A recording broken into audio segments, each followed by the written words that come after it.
Bismillahirrahmanirrahim. Assalamualaikum warahmatullahi wabarakatuh. Alhamdulillah, alhamdulillahilladzi hadana li hadza wa ma kunna linahtadiya.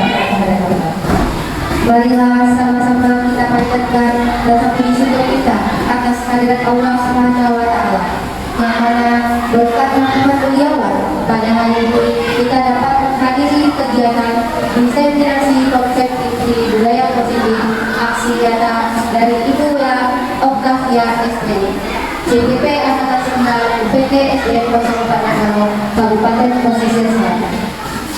Yang sama-sama kita hormati Bapak Kepala Sekolah UPT SDN 04 Tagalog, yang sama-sama kita hormati Bapak Ibu Majelis Guru serta tenaga pendidik UPT SDN 04 Tagalog. Baiklah, tidak terpanjang lagi, kita masuk saja pada susunan acara kita yang pertama, yaitu menyanyikan lagu Indonesia Raya yang dipimpin oleh Ibu Yolanda. Kepada Ibu Yolanda kita persilakan, dan para hadirin silakan berdiri.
Dengan menyanyikan lagu Indonesia Raya hari, semoga menambah semangat kita untuk menerima penyampaian dari Ibu beliau.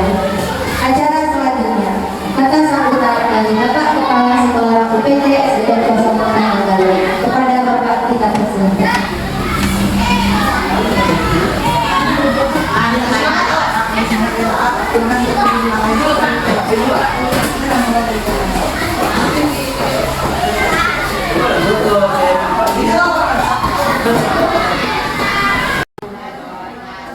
Alhamdulillah, alamin, wassalatu wassalamu ala asyrofil anbiya wal mursalin wa ala alihi sayyidina Rasulillah.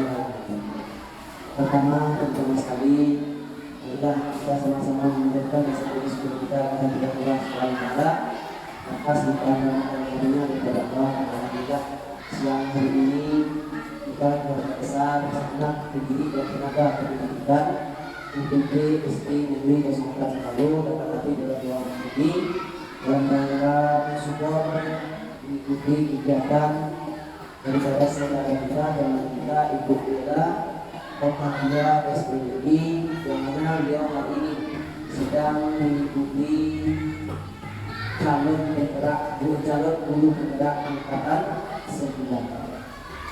Selawat berikan salam buat Nabi kita Muhammad sallallahu alaihi wasallam. Bapak dan Ibu yang dihormati, hari ini saudara Ibu Bella sedang melaksanakan suatu kegiatan untuk mengimplementasikan materi-materi yang dipelajari selama mengikuti calon guru penggerak yang ada sebagai dulu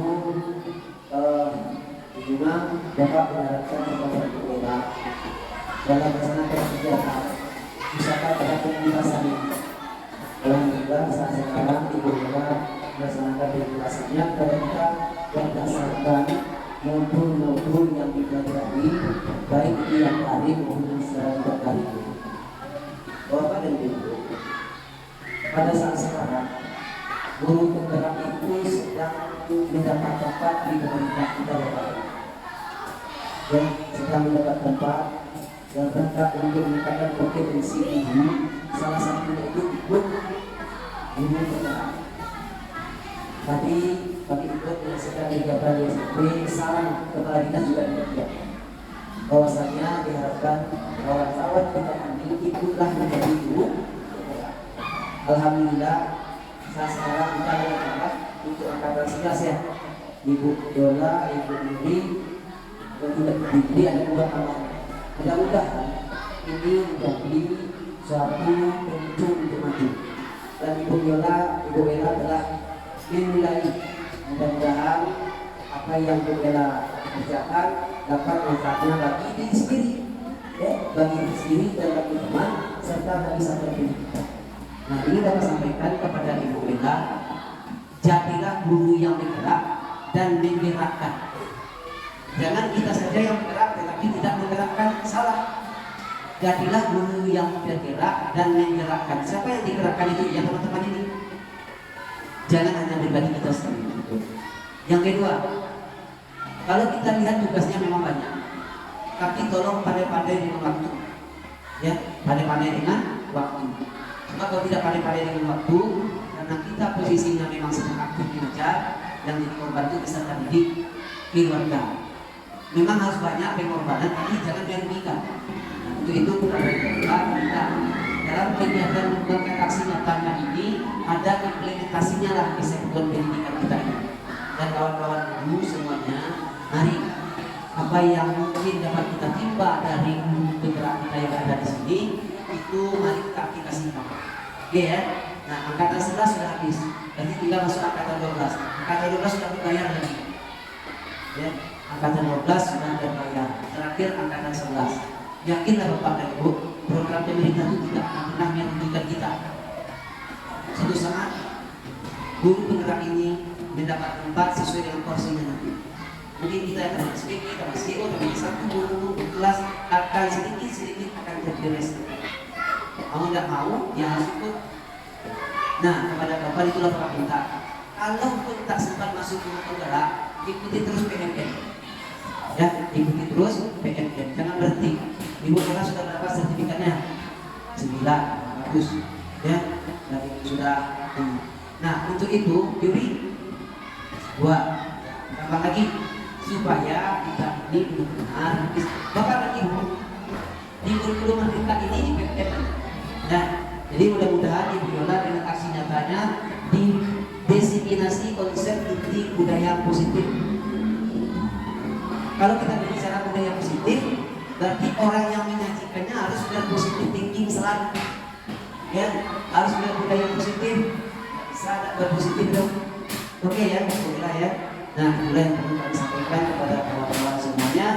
Mari kita sokong kegiatan ini dan mudah-mudahan nanti teman kita yang masuk 2 ini lulus pula besok CGP angkatan 11. Ya, kita Bapak dan Ibu, sebenarnya begini Pak Ibu. Semakin banyak CGP di satu pendidikan di kementerian itu menambah rating sekolah. Ya, menambah rating sekolah. Kedua, sekarang ada informasi saya sampaikan. Setiap kegiatan ada informasi baru. Tolong bagi videonya. Ini yang baru diajarkan video sampai habis PBN. Pokok masing-masing kita dengan video kan. Nanti kita unggah di Kami Mengajar akan berespon positif lah sekolah kita ini. Itu Ibu Yola kita sudah belajarkan bagaimana untuk penerimanya diunggah mulai dari cerita awal video kan 2, 3, 4 unggah nanti di PBN. Ya, itu pada kawan-kawan semua. Terakhir, ya hari ini anak kita lomba dan mereka berhasil dan kita ingatkan lagi pada kawan-kawan bahwa saya sampaikan kepada kepala sekolah di sana bahwa kami 1 kali sebulan menampilkan bakat. Inilah salah satunya. Jadi kita ini tolong masing-masing murid yang ada di lokal kita, tolong tampilkan bakatnya sesuai dengan kompetensi. Tidak ada orang yang pada itu anak tua dan bukan rame-rame gitu. Tetapi pada bagaimana seorang anak individu seperti oke, nanti akan ketemu di kegiatan PNM. Dan demikian arahan daripada kami selaku pimpinan, baik kepada ciri-cirinya, jadilah bergerak dan menggerakkan orang. Ya, kita bergerak dan menggerakkan. Jangan kita bergerak, orang tidak digerakkan. Oke ya. Untuk maaf bila saya. Assalamualaikum warahmatullahi wabarakatuh.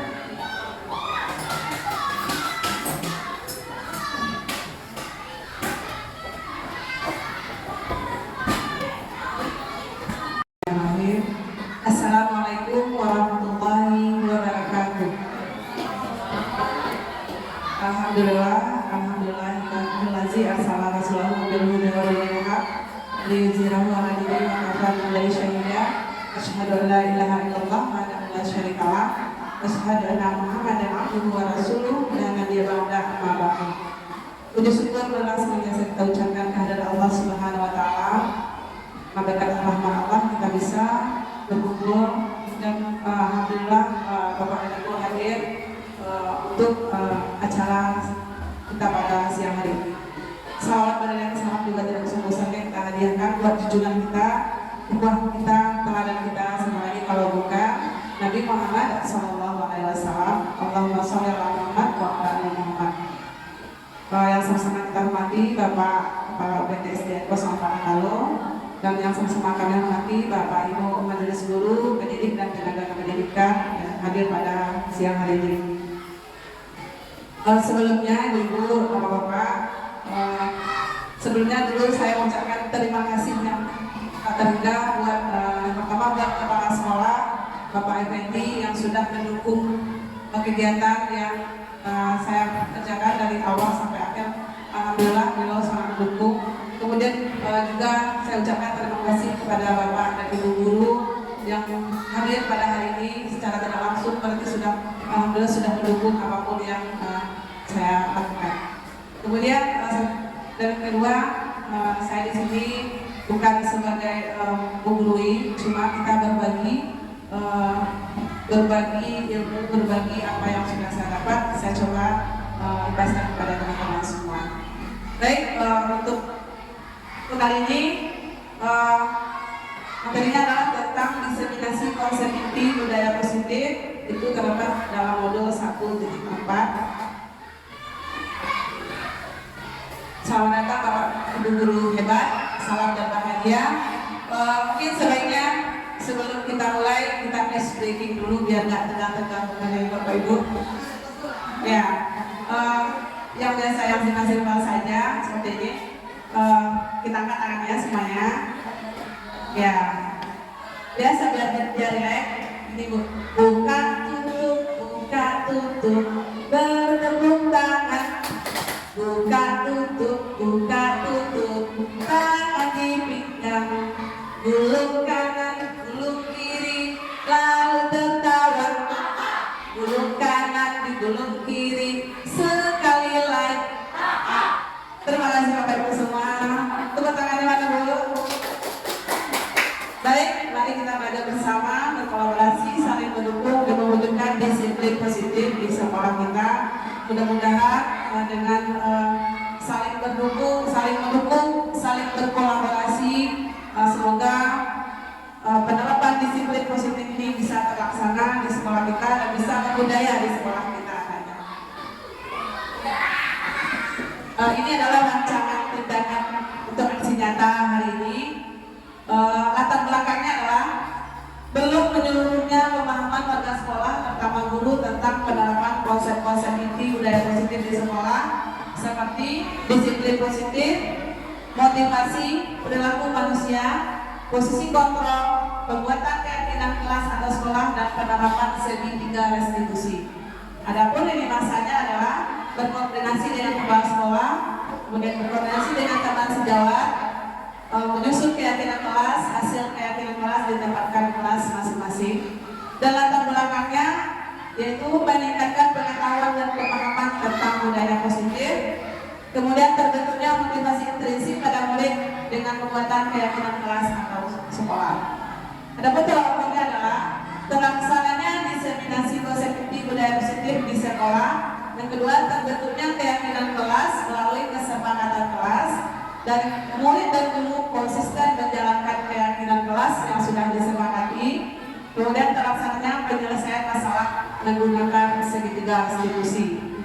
Adapun dukungan untuk aksi nyata ini dari kepala sekolah, wali kelas, rekan sejawat, murid, dan penerapan membuat keyakinan kelas. Nah, Bapak Ibu guru dan semuanya, ini adalah konsep-konsep inti modul budaya positif. Ada 7 konsep inti yang akan kita tampilkan hari ini. Yang pertama yaitu perubahan paradigma belajar. Yang kedua, disiplin positif. Yang ketiga, kebutuhan dasar manusia. Keempat, motivasi perilaku manusia. Yang kelima, 5 posisi kontrol guru. 6, keyakinan kelas. Dan ketujuh, segitiga restitusi.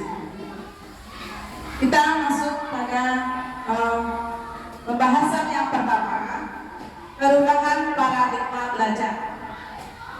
Bapak Ibu guru mungkin sudah pernah yang sudah ikut PMM mungkin sudah sebagian besar materinya ada di PMM. Mungkin di CGP ini lebih terarah, lebih diarahkan, lebih dispesifikkan. Kalau di PMM kita kan belajar secara mandiri ya, kita belajar sendiri, pahami sendiri. Nah, kalau di CGP ini kita diarahkan, ada PP-nya dan ada hasilnya. Kemudian untuk perubahan paradigma belajar, pendidikan zaman kolonial Belanda, rakyat hanya diajari berhitung, menulis, dan membaca seadanya, dan untuk kepentingan kolonial Belanda. Itu pendidikan di zaman kolonial Belanda. Kita hanya diajarkan berhitung, menulis, dan membaca. Tidak boleh lebih dari itu. Tidak boleh kita pintar dari itu. Tujuannya apa? Misalnya kita sebagai rakyat zaman kolonial Belanda itu bisa membantu tugasnya. Seperti kita kan biasanya kalau zaman kolonial Belanda itu rakyat Indonesia kita dijadikan buruh, dijadikan pekerja. Jadi kalau tidak bisa, kalau tidak pandai menghitung, kita juga nggak bisa membantu tugasnya. Itu tujuannya dulu. Tapi ya sekedar pandai menghitung dan membaca, tidak lebih dari itu. Itu pendidikan di zaman kolonial Belanda. Kemudian pendidikan paradigma baru, yaitu pendidikan yang berpusat pada murid untuk mencapai kebahagiaan lahir dan batin yang setinggi-tingginya. Itulah filosofi pendidikan yang diajarkan oleh Bapak pendidikan kita di Hajar Dewantara, yaitu menuntut murid sesuai kodratnya, kodrat alam dan kodrat zaman, agar mencapai keselamatan dan kebahagiaan yang setinggi-tingginya. Berarti tidak ada batasannya, kebahagiaan dan keselamatan yang setinggi-tingginya. Jadi kita akan perhatikan kodrat alam anak, lingkungan anak, di mana mereka tinggal. Kita perhatikan. Ini tidak bisa tidak mau tahu saja sebagai guru. Agar apa? Agar kita bisa menuntut potensi yang ada pada anak tersebut.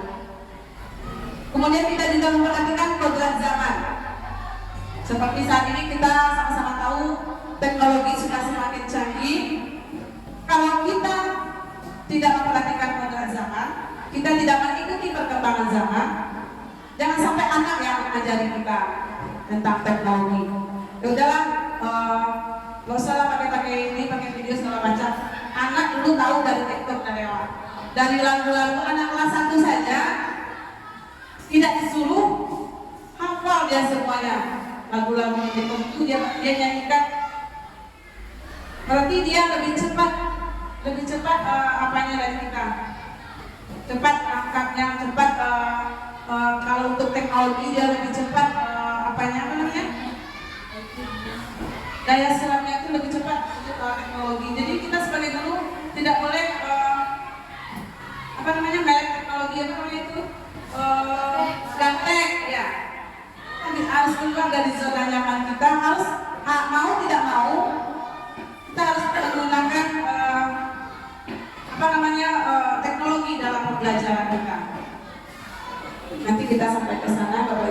Kemudian apa itu pendidikan paradigma baru? Yaitu pembelajaran yang berorientasi pada penguatan kompetensi dan pengembangan karakter yang sesuai dengan nilai-nilai Pancasila.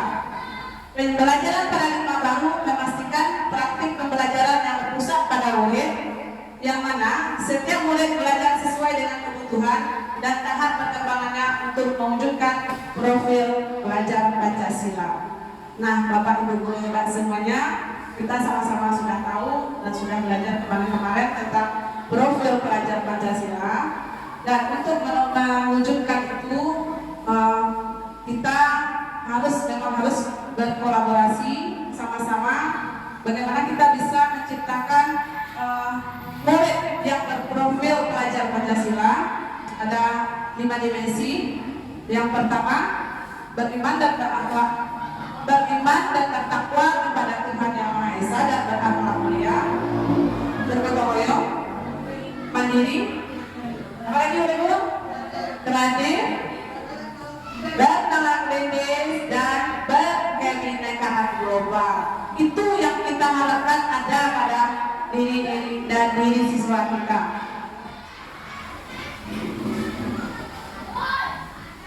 Nah, ini dia dimensi profil pelajar Pancasila. Kita sama-sama yang tahu, yaitu beriman bertakwa kepada Tuhan Yang Maha Esa dan berakhlak mulia, berkebinekaan global, mandiri, bergotong royong, kreatif, dan bertalang etis.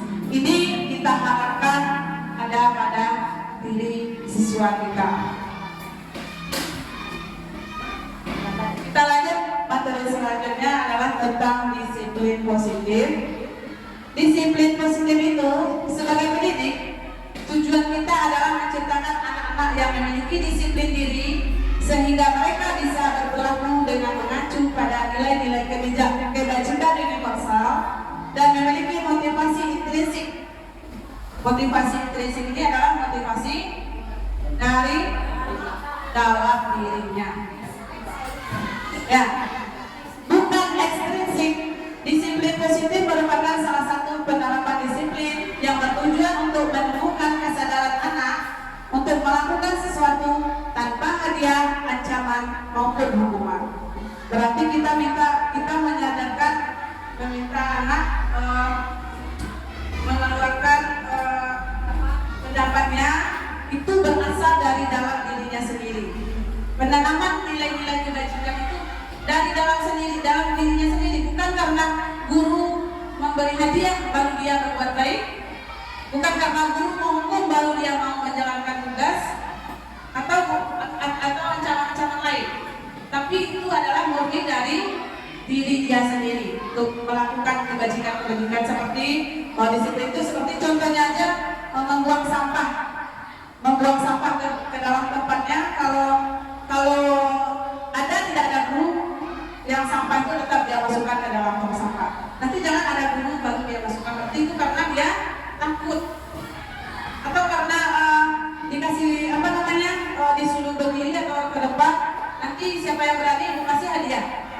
Berarti itu bukan dari dalam dirinya, berarti itu dari faktor luar, namanya faktor ekstrinsik.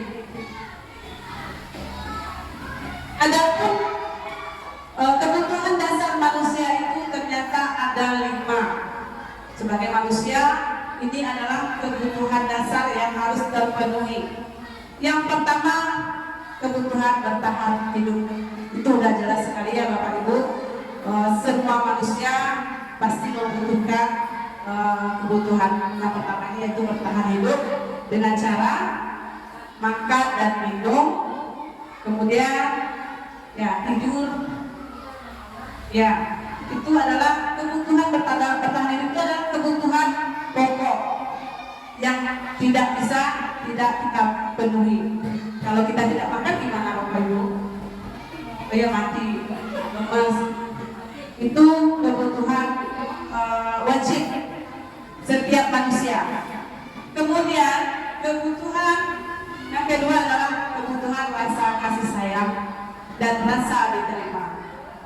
Di keluarga kita masih sudah ada kebutuhan seperti itu, kasih sayang antara orang tua dengan anak, suami dengan istri.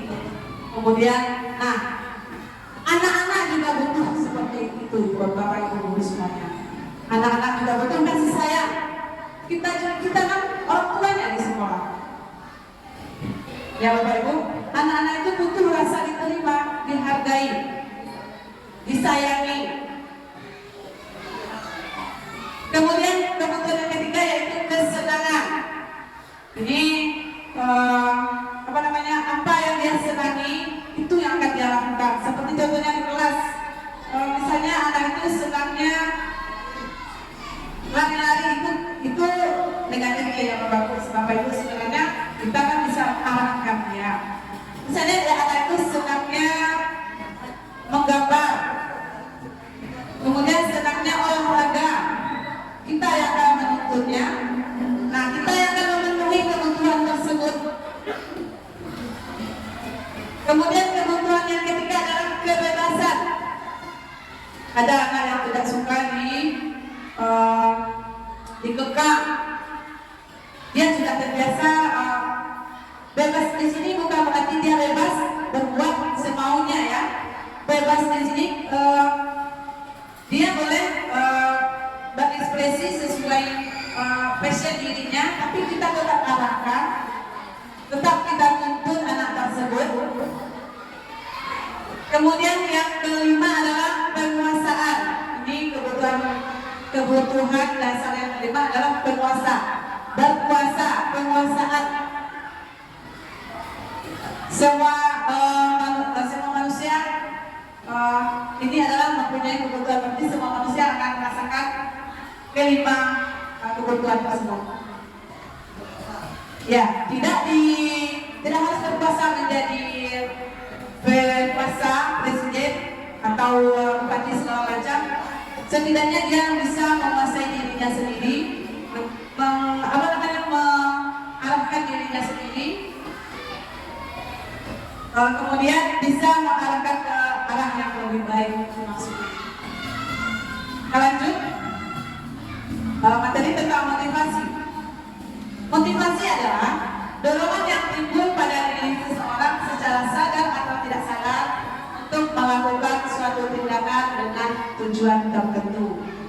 Ini berarti motivasi itu adalah asalnya adalah dari diri dia sendiri, sadar maupun tidak sadar, untuk melakukan suatu tindakan dengan tujuan tertentu. Ada dua jenis motivasi perilaku manusia. Yang pertama, motivasi ekstrinsik, motivasi dari luar. Boleh melakukan disiplin diri dikarenakan takut dihukum atau menghindari hukuman. Berarti itu motivasinya dari luar dirinya sendiri, karena dia takut untuk dihukum atau menghindari sebuah hukuman. Kemudian boleh melakukan disiplin diri dikarenakan ingin mendapatkan imbalan berupa hadiah atau pujian dari orang lain. Ini juga dia melakukan sesuatu itu karena diiming-imingi. Nah, kalau bagus nilainya nanti ibu kasih hadiah. Nah, kalau bagus penampilannya nanti ibu kasih ini. Berarti itu adalah motivasi anak melakukan sesuatu itu karena ada motivasi dari luar atau dari kita sendiri. Itu namanya motivasi ekstrinsik. Adapun motivasi intrinsik adalah motivasi dari dalam dirinya sendiri, yaitu menghargai nilai-nilai kebajikan diri sendiri, boleh melakukan disiplin diri dikarenakan sadar akan nilai-nilai kebajikan dalam dirinya sendiri, tanpa ingin imbalan, tanpa takut dihukum, berasal dari murni dari keinginan dia sendiri. Contohnya tadi membuang sampah tanpa melihat ada guru, ada atau tidak ada guru, takut atau tidaknya dihukum karena dia ada nilai-nilai kebajikan dari dirinya sendiri, terbiasa melakukan kebaikan dari dirinya sendiri, secara langsung dia akan melakukan suatu perbuatan tersebut. Atau contohnya membuang sampah tadi. tanpa ingin dihukum, tanpa takut dihukum, tanpa ingin hadiah, itu adalah motivasi dari dalam diri dia sendiri. Berarti dalam dirinya itu udah ada nilai-nilai kebajikannya, nilai kebaikannya. Seperti kalau membuang sampah itu nilai-nilai kebajikannya apa Ibu? Bapak Ibu? Menjaga kebersihan. Nah, lanjut Bapak Ibu, konsep disiplin dengan identitas gagal. Nah, coba kalau kita lihat, kita pahami semuanya, ada konsep disiplin dengan identitas gagal dan ada disiplin dengan identitas sukses nantinya. Ada dua ternyata persepsi kita yang salah selama ini. Yang pertama itu kita memberikan hukuman itu, disiplin dengan memberikan hukuman itu ternyata membuat identitas gagal kepada siswa kita. Kenapa? Yang pertama karena menyakitkan. Udah jelas hukuman itu tidak ada yang menyenangkan. Kalau menyenangkan berarti itu namanya bukan hukuman. Contohnya, kamu terlambat berdiri di depan kelas, itu hukuman. Jadi hukuman itu pasti lebih menyakitkan, tidak mungkin menyenangkan ya Bapak Ibu. Kemudian yang kedua, hukuman itu pasti tidak membuat nyaman. Ya, hukuman sudah jelas tidak akan membuat nyaman kepada siswa kita. Kalau dia dihukum, dia tidak akan senang hati, tidak akan nyaman dia. Kemudian bersifat terpaksa. Mau tidak mau harus dikerjakan karena hukuman dari guru. Berdiri di depan kelas sampai ibu selesai mengajar, atau membuat tulisan semalaman kertas folio, itu memaksa. Jadi sejak mau tidak mau harus dikerjakan. Itu sifatnya hukuman, itu sudah jelas ya Bapak Ibu. Kemudian dapat murid akan menjadi takut. Dia akan menjadi penakut ya, karena dia takut nanti dihukum. Dari kelima, murid menyembunyikan kesalahan. Nah, jika kita sering menerapkan hukuman kepada siswa, dia akan menjadi anak yang pembohong. Dia akan menyembunyikan kesalahannya. Tadi dia ada temannya melapor, contohnya misalnya ada anak yang tidak membuat PR, ada temannya yang tidak membuat PR, tapi dia takut dihukum, kemudian dia menyembunyikan kesalahannya, atau bisa jadi dia melemparkan kesalahannya kepada teman yang lainnya. Ayo oke dari Bu, tapi tidak, contohnya, tapi dia menyembunyikan kesalahannya, karena takut dihukum atau alasan-alasan yang lain. Kemudian murid menjadi rendah diri, dia tidak menjadi percaya diri. Rendah diri itu apa bahasa kita ya Bapak Ibu? Tidak percaya diri, ya, tidak pede. Dia tidak mentalnya udah kena, mentalnya udah apa? Jadi dia tidak percaya diri lagi. Dia akan menjadi rendah diri. Dia takut nanti dihukum lagi sama ibu. Itu hukuman konsekuensinya. Kemudian penghargaan. Nah ini yang sering kita salah konsep. Ternyata memberikan penghargaan itu menyebabkan identitas gagal kepada siswa. Kenapa? Karena dinilai itu tidak efektif. Yang pertama, pemberian penghargaan atau hadiah itu dinilai tidak efektif kepada anak. Anak akan menjadi melakukan sesuatu itu hanya karena dikasih imbalan atau hadiah. Kalau tidak, dia nggak mau mengerjakan itu. Contohnya. Kemudian akan merusak hubungan. Sudah jelas ya Bapak Ibu. Anak yang sekolah kita sama kita dengan membanding-bandingkan anak. Berarti kita anak yang kemampuannya di bawah atau rendah akan menjadi iri. Karena dia nggak mungkin mencapai seperti itu, tapi karena kita sering mengharapkan hal seperti itu atau memberi hadiah, karena dia kemampuannya rendah, pasti dia jarang akan mendapatkan hadiah. Jadi akan menimbulkan sifat iri, dan itu akan merusak hubungan dia sesama teman-teman. Dan ketiga, mematikan kreativitas. Anak menjadi kaku, tidak kreatif. Dia hanya patokan kepada apa yang disuruh gurunya saja. Tadi ibu suruh ini dapat hadiah. Tadi ibu disuruh ini, jadi dia tetap itu aja. Padahal dia mempunyai lebih kreativitas yang lebih dari itu. Kemudian yang keempat adalah menghukum dengan sistem ranking. Ini mungkin sudah mulai kita dengan kurikulum merdeka ini mungkin sudah mulai hilang sistem ranking ini. Dan salah satunya karena ini alasannya akan menyebabkan identitas gagal kepada anak ini. Dan itu bukan solusi yang baik, Bapak Ibu. Nah, sekarang pemerintah kita sudah mulai menghapuskan sistem ranking ini. Kemudian yang kelima adalah merampas hak menghargai dirinya. Dia tidak menghargai dirinya lagi. Dia lebih fokus kepada apa yang disampaikan guru. Apa yang menyebabkan dia mendapatkan hadiah, itu aja yang dia kerjakan. Paham ya Bapak Ibu? Kita lanjut. Nah, ini adalah konsep disiplin dengan identitas sukses. Nah, ada dua konsep disiplin. Yang pertama, konsekuensi namanya. Konsekuensi kita sudah pahami sama-sama, yaitu apa yang dilakukan ini konsekuensinya. Kan seperti itu. Jadi jika dia salah, ini konsekuensinya. Ini sistemnya jangka pendek. Hanya hari itu dia misalnya ada anak menjatuhkan air misalnya. Konsekuensinya apa?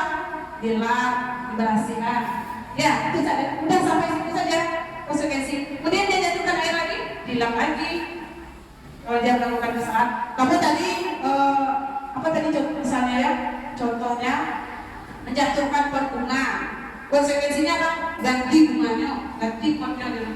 Ya dia ganti. Itu adalah konsekuensinya. Ya Bapak Ibu, jangka pendek hanya hari itu saja. Kemudian yang kedua, perlu memonitoring berkelanjutan. Perlu kita monitoring kelanjutannya. Apakah dia tetap seperti itu atau tidak? Kita monitoring anak tersebut. Kemudian yang ketiga adalah stimulus atau respon. Dia melakukan kesalahan, konsekuensinya berarti dia langsung meresponnya dengan cara memperbaiki kesalahan tersebut atau memperbaiki kesalahan tersebut. Contohnya yang tadi saya contohkan tadi, misalnya jatuhkan air, dia lap airnya, itu respon dari rangsangannya. Yang keempat adalah murid menghormati peraturan. Ya, dengan konsekuensi berarti sudah jelas murid mematuhi peraturan.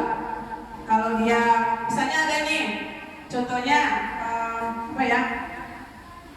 mencoret-coret meja misalnya. Anak tidak boleh mencoret-coret meja. Kalau anaknya patuh peraturan dan tahu konsekuensinya, dia tidak akan mencoret-coret meja. Contohnya. Kemudian yang kelima adalah hilang waktu untuk merenungi kesalahan, karena konsekuensi itu sudah selesai sampai di situ saja. Tidak ada dia tidak ingat kesalahannya karena dia rasa setelah dia setelah olah air dia nggak merasa bersalah lagi. Sudah selesai kesalahannya dia yang tadi katanya. Itu maksudnya. Kemudian yang kedua itu yaitu restitusi. Nah, ini adalah konsep disiplin yang sebaiknya kita lakukan sebagai bapak ibu guru. Yang mana restitusi itu adalah murid bertanggung jawab atas perilakunya. Ini di atas konsekuensi lagi ya Bapak Ibu. Murid lebih bertanggung jawab atas perilakunya. Kemudian fokus pada pemecahan masalah jangka panjang. Kemudian murid menghormati dirinya dan orang lain. Dari kontrol dirinya, karena dia yang memegang kontrol dirinya, dan murid bersemangat memperbaiki kesalahan. Karena di sini dari restitusi ini adalah bagaimana kita minta murid itu belajar dari kesalahannya dan menanamkan nilai-nilai dari kesalahan yang dia lakukan tersebut. Apa nilai yang bisa atau pelajaran yang diambil dari kesalahan tersebut. Ya, ini maksudnya ya Bapak Ibu. Nah, ini yang restitusi. Konsep disiplin dengan pendekatan restitusi memberikan disiplin yang baik pada murid. Apa itu restitusi? Restitusi adalah proses menciptakan kondisi bagi murid untuk memperbaiki kesalahan mereka sehingga mereka bisa kembali pada kelompok mereka dengan karakter yang lebih kuat. Nah, teori ini yang akan kita terapkan di kelas dan kemarin di modul ini saya juga membuat praktek restitusi, menyelesaikan masalah dengan teori restitusi, yaitu menciptakan kondisi bagi murid untuk memperbaiki kesalahan mereka, belajar dari kesalahan mereka, kemudian dia bisa menjadi pribadi yang lebih baik lagi.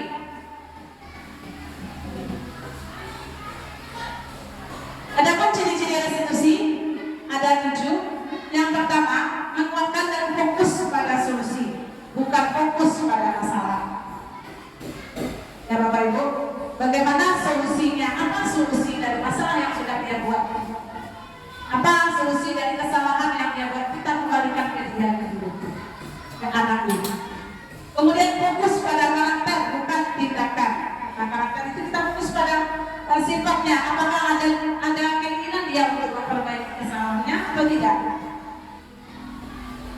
Kemudian yang ketiga, bukan menebus kesalahan, namun belajar dari kesalahan. Kalau menebus kesalahan itu tadi konsekuensi namanya ya Bapak Ibu. Nah, kalau restitusi itu adalah belajar dari kesalahan. Bagaimana kesalahan itu mendewasakannya, bagaimana apa pelajaran yang diambil dari kesalahan tersebut.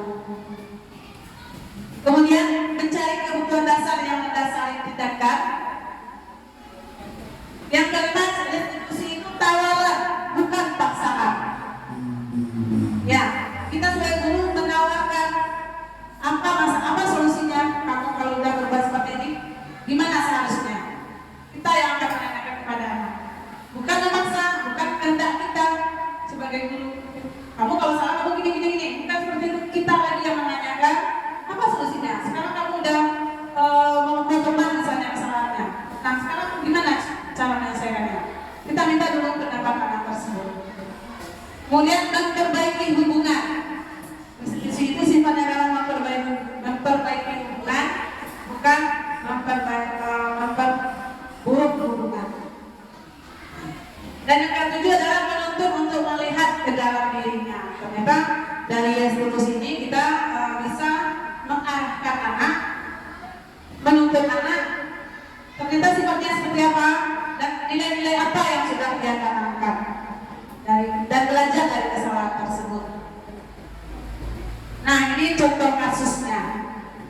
Contoh kasus yaitu murid terlambat datang ke sekolah. Ini contoh kasusnya ya Bapak Ibu.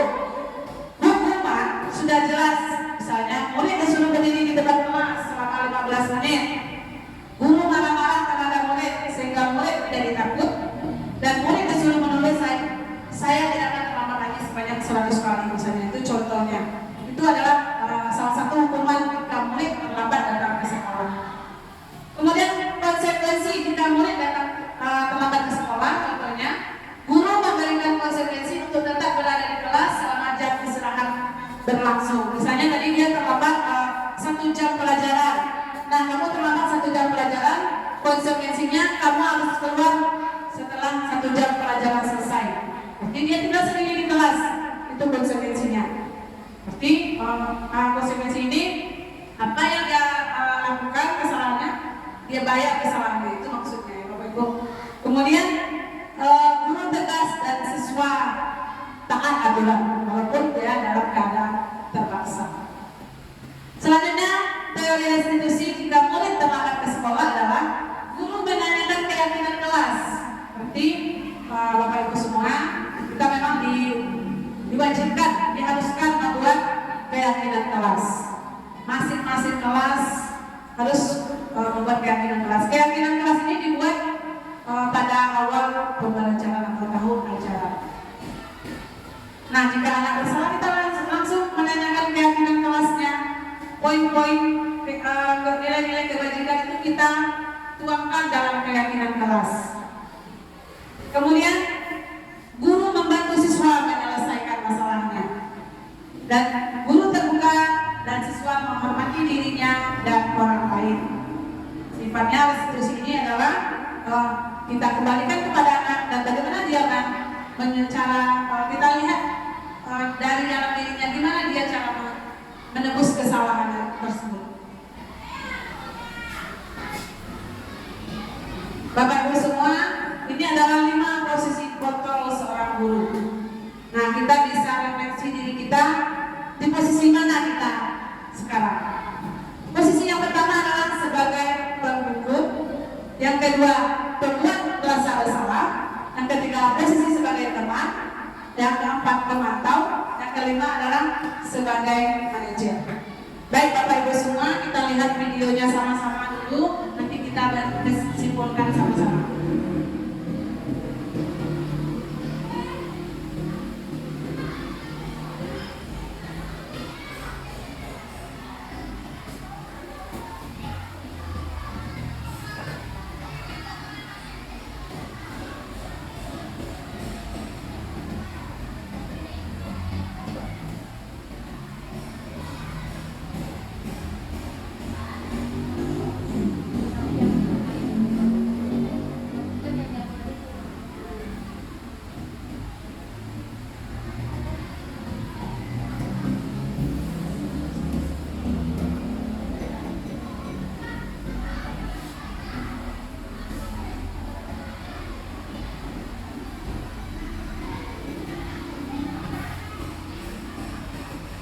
Connected.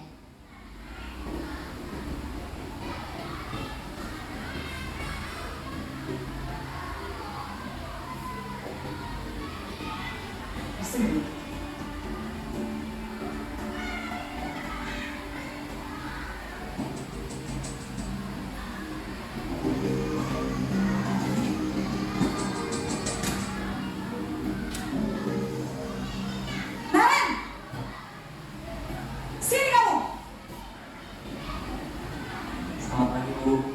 Selalu terlambat. Kamu deh, pasti terlambat. Maaf Bu, saya Apa? Apa coba? Alasan kamu apa lagi? Kapan sih kamu tidak terlambat? Malas sekali ya kamu jadi anak. saya Dasar pemalas. Gak kapok-kapok sih kamu. Sudah berapa kali terlambat? Sana, kamu keliling lapangan basket 2 kali. kenapa saya harus pilih lapangan basket Bu? Kenapa? Kamu melawan ibu? Berani-beraninya jawab. Sudah terlambat, masih berani jawab pula? Sekarang, keliling lapangan basket 5 kali sekalian. Biar kapok. Cepat. Pergi sana ke lapangan basket. Posisi penghukum biasanya berbicara dengan nada tinggi, mengharap.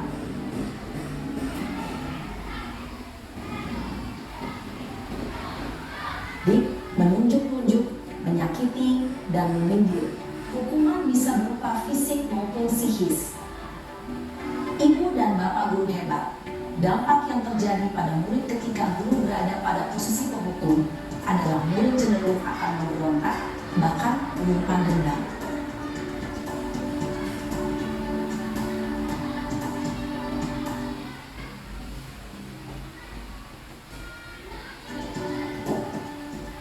Di posisi kedua ya Bapak Ibu, posisi pembuat merasa bersalah.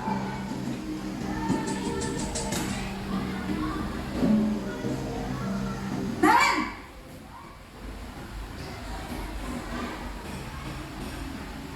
Selamat pagi Bu. Naren! Kamu kenapa terlambat lagi, nak? Ya Tuhan, Naren. Kamu senang ya bikin ibu susah ya? Kalau kamu terlambat lagi, nanti ibu yang ditegur bapak kepala sekolah, nak. Disangka ibu tidak bisa membina kamu. Duh, gimana ini? Maaf Bu. Duh, Gusti Naren. Kamu suka ya kalau ibu tegur bapak kepala sekolah? Terus, sekarang ibu harus tulis apa ini di buku absen? Ini kamu sudah sering terlambat loh. Ibu harus apa coba? Maaf Bu. Maaf sekali. Ya sudah, lain kali jangan bikin ibu susah lagi anak ya.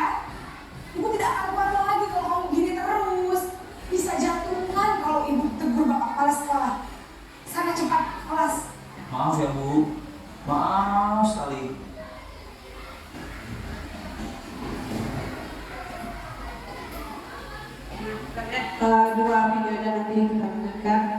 Bapak Ibu semuanya, yang pertama tadi itu adalah posisi penghukum, langsung memberikan hukuman jika dia salah. Contohnya tadi, dia terlambat, dihukum keliling lapangan.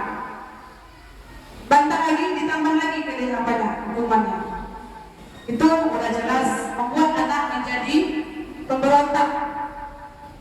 Kalau dia di kelas, dia akan ngomong-ngomong sendiri, bahkan ada yang robek-robek kertas atau mencoret-coret ini. Dia akan melupakan kesalahannya, kekesalannya. Itu efek dampaknya. Kemudian membuat merasa bersalah. Ini cenderung bahasanya datar, tapi sebenarnya Bapak Ibu, membuat merasa bersalah ini lebih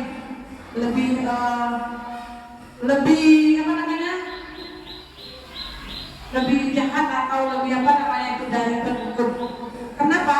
Karena pembuat merasa bersalah ini adalah dia merasa karena dia mungkin ibu gurunya kena marah atau menjadikan dia tidak Mbak?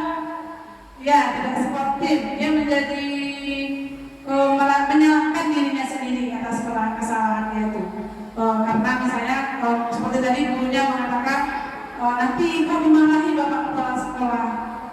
Nanti karena dia gurunya dimarahi kepala sekolah, nanti akan jadi kesalahan atau penyesalan dalam dirinya. Berarti yang menanggung kesalahannya itu bukan dia saja, tetapi ibu gurunya juga. Kita lanjut yang ketiga, yaitu posisi sebagai teman.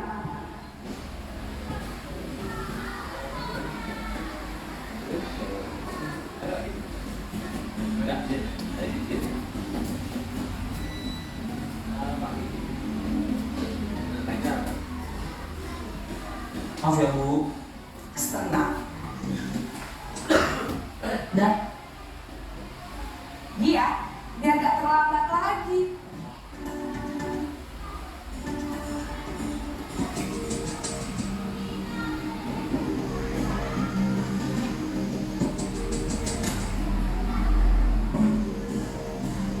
Naren!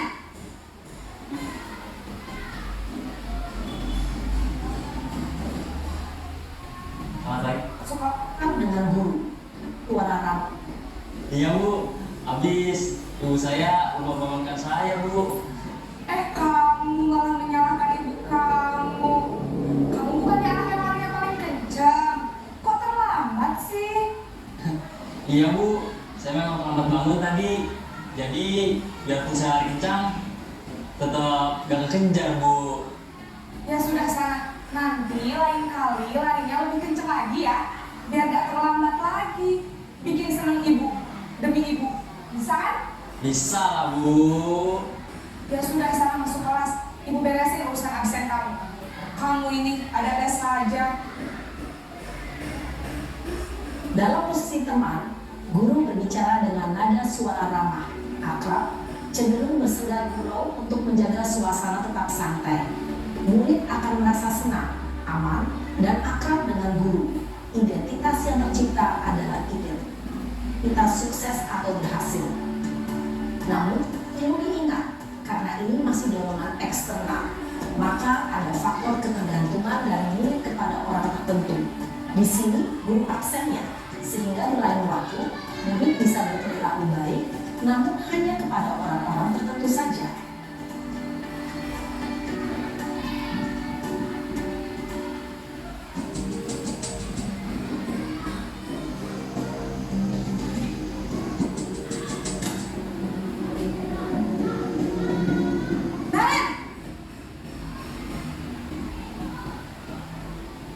Selamat pagi Bu.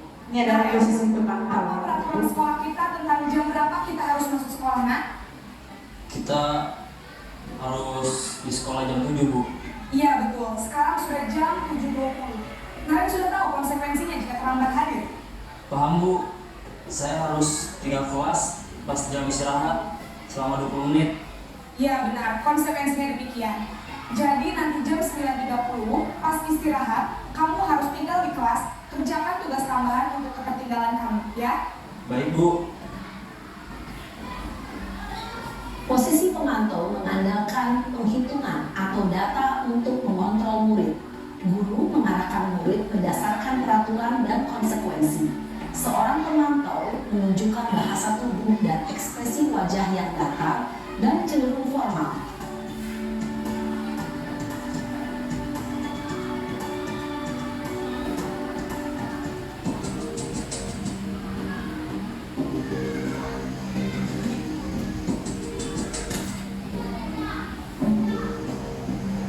Naren, Selamat pagi Bu. selamat pagi Naren. Maaf Bu, saya terlambat. Iya, sekolah masuknya jam 7, sekarang sudah jam 7.20. Jadi sekarang bagaimana nih Naren? Maaf Bu, saya lupa setelah alarm saya semalam. Baiklah, menurut kamu, keyakinan sekolah yang mana yang perlu kamu tingkatkan? Menghargai diri sendiri dan orang lain mungkin ya Bu. Setuju.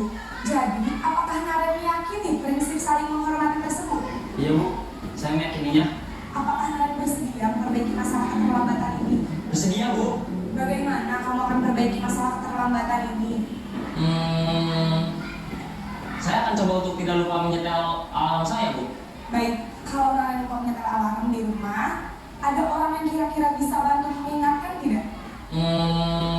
Ada Bu, kakak saya, Kak Emma. Ada lagi selain Kak Emma? Selain Kak Emma, ada ibu saya. Baik, jadi yang mengingatkan Naren adalah Kak Emma dan ibu kamu ya? Kira-kira akan mulai setel alarm kapan nih Naren? Setelah pulang sekolah, akan segera saya lakukan.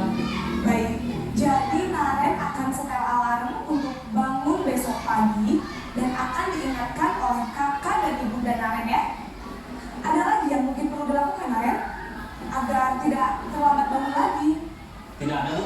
Baik Naren, terima kasih untuk kerjasama kamu. Sekarang kamu perlu kembali ke kelas untuk belajar. Baik Bu, terima kasih. Posisi manajer adalah posisi kontrol yang disarankan untuk membimbing murid memiliki sikap disiplin yang positif, yaitu murid yang mandiri, bertanggung jawab, dan dapat memecahkan masalah. Tujuan dari posisi ini adalah agar murid dapat berefleksi atas tindakannya. Guru akan dengan tulus memberikan pertanyaan-pertanyaan bermakna, sehingga membuat murid dapat belajar dari kesalahannya dan mencari sebuah solusi untuk menyelesaikannya. Ibu dan Bapak Guru hebat setelah mengamati adegan kelima posisi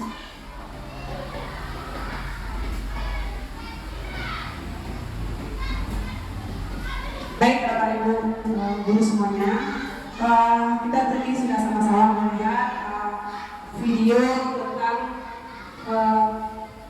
posisi kontrol guru. Yaitu yang pertama tadi pengukur, pembuat rasa bersalah, posisi teman, pemantau, dan manajer.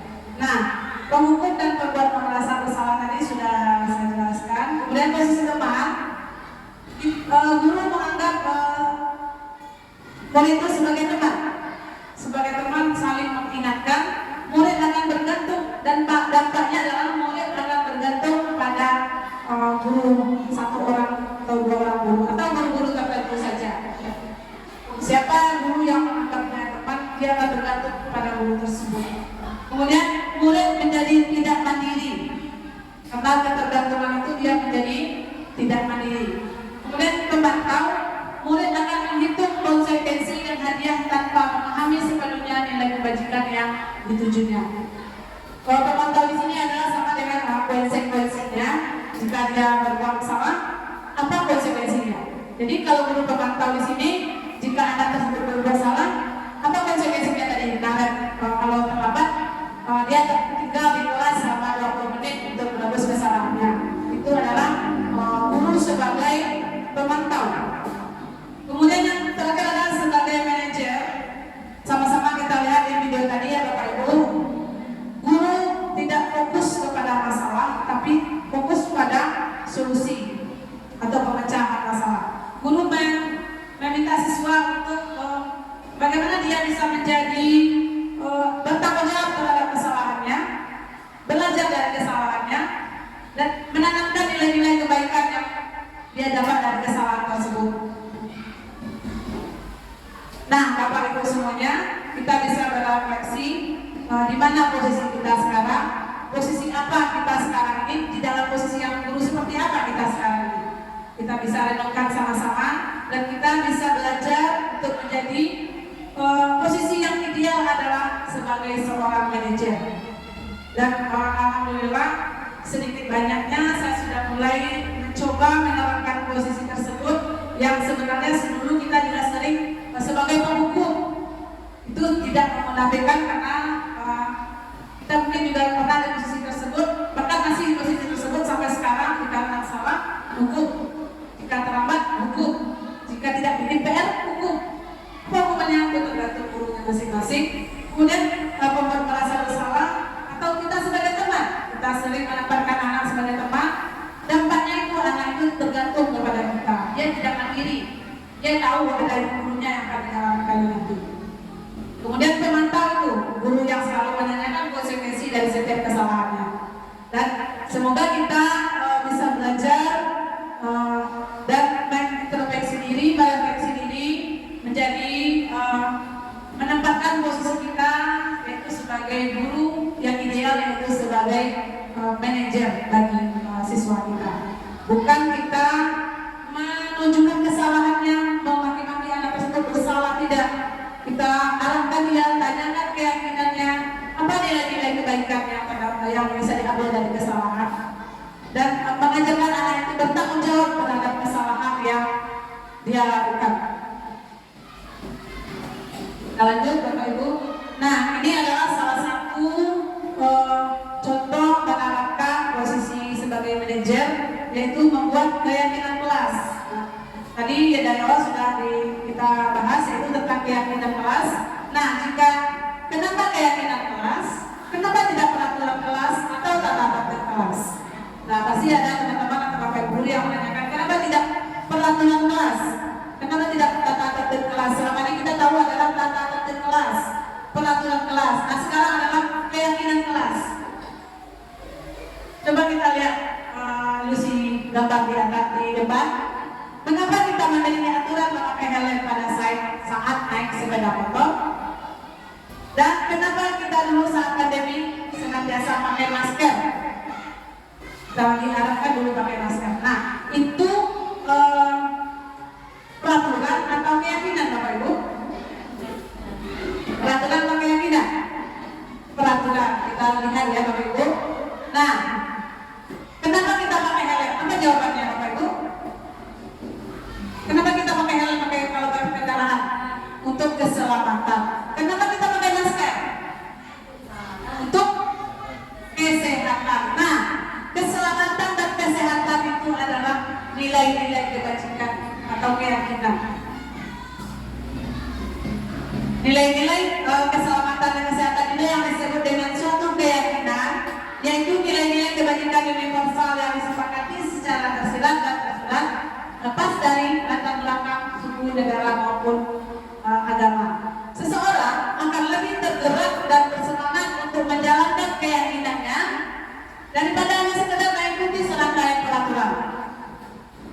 Peraturan dari pakai helm, tapi karena yakin kita karena keselamatan kita baru kita pakai helm, atau karena kita takut karena kesehatan kita terganggu kita memakai masker.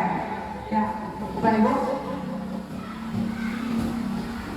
Nah, di sekolah kita akan mencoba melakukan salah satu budaya positif, disiplin positif, yaitu dengan membentuk keyakinan kelas. Itu salah satunya adalah membentuk keyakinan kelas.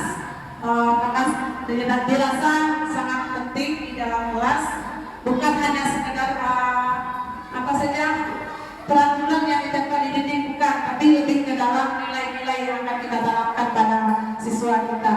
Sifatnya lebih abstrak dari peraturan. Kalau keyakinan ini sifatnya lebih abstrak, tidak nampak. Kalau peraturan jelas, tapi keyakinan kelas ini tidak perlu panjang-panjang, Bapak Ibu, cukup sedikit saja, tapi bisa digunakan oleh anak-anak kita. Kemudian pendataannya universal, sesuai dengan kondisi kelas. Jadi keyakinan kelas itu tidak harus sama setiap kelas. Kita sesuaikan dengan kondisi kelas kita. Kemudian dibuat dalam bentuk kalimat positif dan semua kekuatan. Nah, ini adalah proses pembuatan keyakinan. Ini kemarin saya coba di kelas 3. Yang pertama adalah berdiskusi tentang kesepakatan kelas. Apa-apa saja yang akan kita sepakati, kita diskusikan dengan siswa. Bukan kita yang menentukan keyakinan kelas tersebut, tapi kita minta dari siswa apa-apa saja yang harus kita yakini atau kita taati dari kelas tersebut. Kemudian merumuskan tentang kesepakatan kelas. Dan yang kedua adalah kita minta pendapat siswa kita masing-masing. Diminta pendapatnya, menulisnya pada sebuah kertas, kemudian menempelkannya di kertas karton. Nah, setelah mendapat keyakinan kelas tersebut, kita ubah ke kalimat yang lebih positif. Nah, Bapak Ibu, ini adalah salah satu contoh keyakinan kelas yang sudah tertuang dan sudah dimulai dilakukan di kelas 3.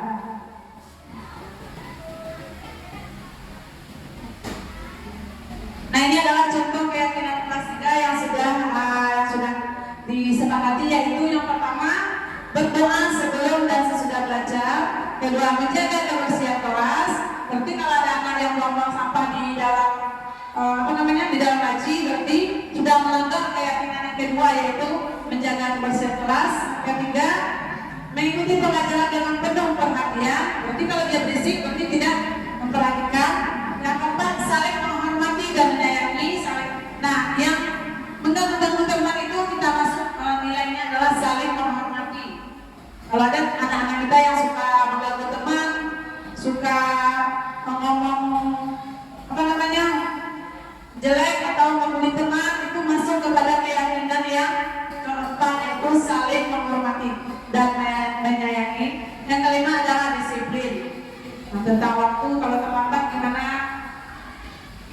Kemudian lanjut, kita tahapan segitiga restitusi.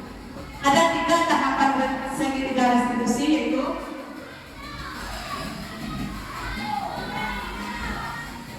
ada 3 tahapan segitiga restitusi. Segitiga restitusi itu namanya berarti 3 tahapan dalam merestitusi atau menyelesaikan masalah dengan proses restitusi.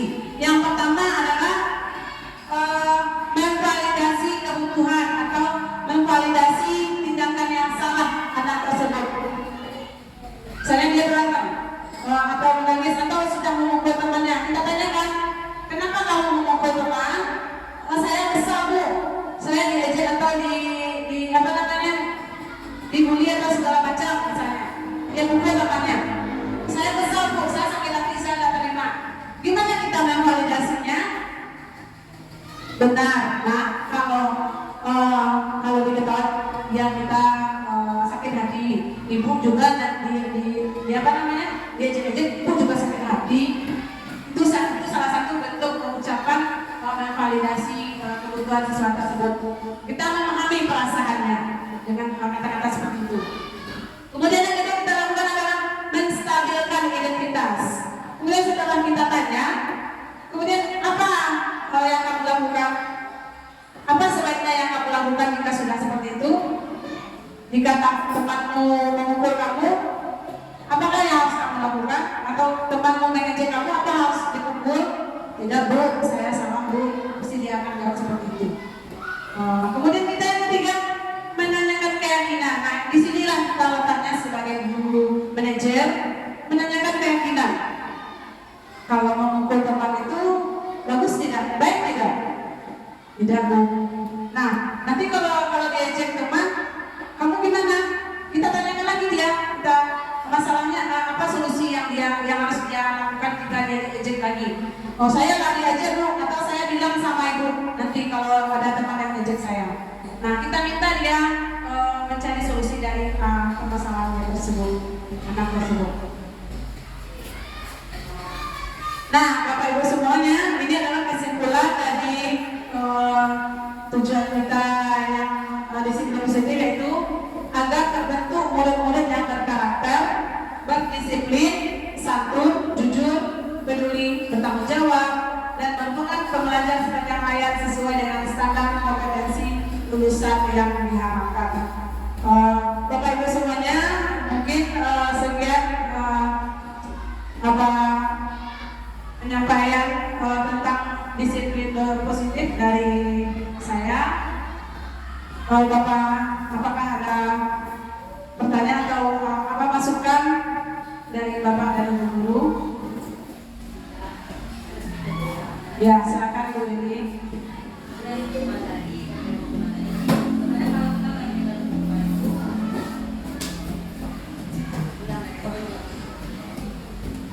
Ya, terima kasih untuk waktunya. Ya, jadi sedikit adalah mungkin semacam pertanyaan gitu ya.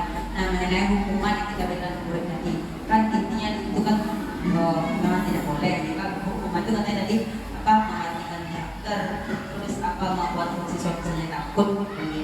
Nah, bagaimana kalau hukumannya itu berupa hukuman yang memberi manfaat kepada siswa? Biasanya kan kalau kita berikan sanksi itu kan susah juga membantu disiplin siswa. Nah, hukumnya saya seperti ini.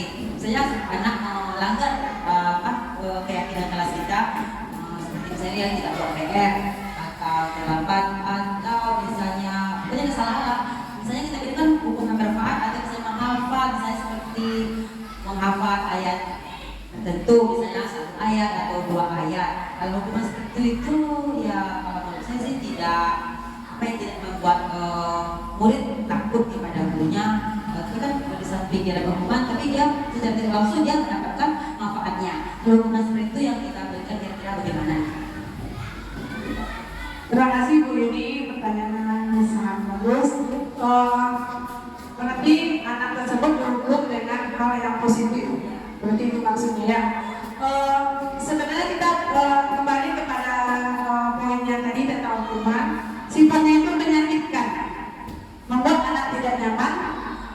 Kalau anak itu selagi merasa disakiti, berarti itu hukuman rasanya. Tapi walaupun kita menganggap itu ada faedahnya, tetap itu sebuah hukuman, tapi dalam bentuk yang lain. Tapi kita hukumannya kadang-kadang positifnya, tapi tetap dalam diri anak itu pasti ada rasa terpaksa dia melakukan tersebut. Ya, itu juga itu memang sebuah hukuman namanya Bu. Walaupun niat kita untuk menambah wawasan dia, menambah pengetahuannya, cara menghafal surat dan segala macam. Tapi yang dari diri dia sendiri pasti ada rasa terpaksa atau keterpaksaan gitu. Yang sebenarnya kita tanamkan adalah kita coba dengan proses segitiga restitusi. Kita tanyakan lagi keyakinan kelas apa yang sudah dia langgar dan bagaimana penyelesaian masalahnya, apa yang harus dilakukan jika dia berbuat seperti itu. Kita tanyakan lagi, kita kembalikan kepada siswa tersebut. Dari dia, coba kita minta dari dia, dari anak tersebut. Apa solusi jika dia sudah sering tidak ber-PR? Apa solusinya sekarang? Kita sebenarnya restitusi itu penanaman nilai-nilai kebajikan atau karakter anak bisa kita dapatkan, bukan sekadar pentransfer ilmu pengetahuan saja sebenarnya. Tujuan restitusi itu adalah penanaman karakter pada anak. Apakah dia mempunyai sifat bertanggung jawab? Itu maksudnya ya Bu ini. Jadi tujuan restitusi itu adalah penanaman nilai-nilai kebaikan. Apakah ada tergerak hatinya untuk memperbaiki kesalahannya, dan dengan cara apa dia memperbaiki kesalahannya? Nanti kita yang akan meluruskannya. Seperti contohnya Rara tadi. Ya. Memang secara teori agak susah. Nanti kita akan coba praktekkan pelan-pelan di kelas kita. Semoga dengan teori seperti itu bisa mengubah pemikiran kita yang salah selama ini, mengubah mindset kita, dan semoga kita minta ini adalah keinginan dari anak tersebut. Nilai-nilai kebaikan yang kita tanamkan itu, yang kita inginkan, yang ada dalam dimensi profil pelajar Pancasila. Apakah ada lagi Bapak Ibu? Baik, mungkin hanya sekian diseminasi penerapan budaya positif dari saya. Banyak maaf karena saya juga sedang dalam belajar, jadi ada banyak kesalahan mungkin dalam penyampaian atau dalam materi. Saya mohon maaf.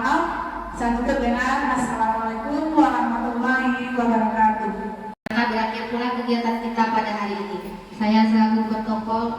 Mohon minta maaf apabila ada kesalahan. Saya akhiri dengan Assalamualaikum warahmatullahi wabarakatuh. Waalaikumsalam warahmatullahi wabarakatuh.